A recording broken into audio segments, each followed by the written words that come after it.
എൻ്റെ പേര് ബോബി സെബാസ്റ്റ്യൻ. ഞാൻ സ്റ്റാർ കെയർ ഹോസ്പിറ്റലിൽ NICU ഇൻചാർജാണ്. നമ്മുടെ ഹോസ്പിറ്റൽ സെറ്റപ്പിൽ ഒരു ലേബർ റൂമിൽ NRP ട്രെയിൻഡ് നഴ്സസിൻ്റെ ഇമ്പോർട്ടൻസിനെ കുറിച്ചാണ് ഞാൻ പറയാൻ പോകുന്നത്. NRP എന്ന് പറഞ്ഞാൽ നിയോണറ്റൽ റിസർച്ച് പ്രോഗ്രാം എന്ന് പറയും. അതായത് കൊച്ചു ജനിക്കുമ്പോൾ കരയാതെ വരുന്ന അവസ്ഥ, ഹാർട്ടിന് വെടിപ്പ് 100-ൽ താഴെ നിൽക്കുന്ന അവസ്ഥ, ആ സമയത്ത് ബേബിയുടെ ലൈഫ് സേവ് ചെയ്യാനായിട്ട് നമ്മൾ കൊടുക്കുന്ന കൃത്രിമമായിട്ട് ശ്വാസോച്ഛ്വാസം അതുപോലെ തന്നെ ഹൃദയമെടുപ്പുമാണ്. അത് ആദ്യത്തെ 1 മിനിറ്റ് കൊണ്ട് നമ്മൾ കൊടുത്തു തീർക്കണം.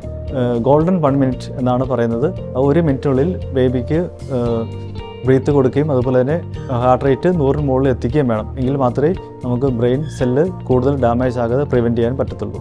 നമുക്ക് സ്റ്റാർ കെയർ ഹോസ്പിറ്റലിൽ ലേബർ റൂമിലെ NRP ട്രെയിൻഡ് നഴ്സസിൻ്റെ ആവശ്യകത മുൻനിർത്തി നമ്മൾ സ്പെഷ്യൽ ട്രെയിനിങ് ഇന്നിവിടെ നടക്കാൻ പോവുകയാണ്. ഡോക്ടർ ജതിൻ, നമ്മുടെ NICU ഹെഡ്, DM നിയോണറ്റോളജി ഡോക്ടർ ജതിനാണ് ഈ ട്രെയിനിങ് ഇന്ന് നൽകാൻ പോകുന്നത്. കുഞ്ഞ് പറന്ന് വീണതിന് ശേഷം ആദ്യമായിട്ട് കരയുന്ന സമയത്തൊക്കെയാണ് കുഞ്ഞിൻ്റെ ഹൃദയ സ്പന്ദനവും പിന്നെ ശ്വാസോച്ഛ്വാസമൊക്കെ നോർമലായിട്ട് ഉണ്ടാകുന്നത്. അപ്പോൾ അതിൽ ഡിലേ വന്നു കഴിഞ്ഞാൽ അതിനെ വിളിക്കുന്ന പേര് പെരിനെറ്റൽ അസ്ഫിക്സിയ എന്ന് പറയും. കരയാതിരിക്കുന്ന ഒരു സമയമുണ്ടല്ലോ. അപ്പോൾ അതിൻ്റെ ഭാഗമായിട്ട് കുറേ പ്രശ്നങ്ങൾ ഉണ്ടാകാനുള്ള സാധ്യതയുണ്ട്. അത് ഒഴിവാക്കാൻ വേണ്ടിയിട്ട് കുറച്ച് സ്റ്റെപ്സ് നമ്മൾ ചെയ്യേണ്ട കുറച്ച് കാര്യങ്ങൾ NRP എന്ന് പറയും. ന്യൂനറ്റൽ റെസിസ്റ്റേഷൻ പ്രോഗ്രാം എന്ന് പറയുന്ന ഒരു ഗൈഡ് ലൈൻസ് ഉണ്ട്. ആ ഗൈഡ് ലൈൻസ് പ്രകാരം ചെയ്യേണ്ടതുണ്ട്. അപ്പോൾ അതൊരു പീഡിയാട്രീഷ്യൻ മാത്രമല്ല, നേഴ്സുമാർക്കും ഇതിൽ ഇമ്പോർട്ടൻ്റ് ആയിട്ടുള്ള റോളുണ്ട്. ഒരു ടീം വർക്കായിട്ടാണ് ഈ കാര്യങ്ങൾ ചെയ്യുന്നത്.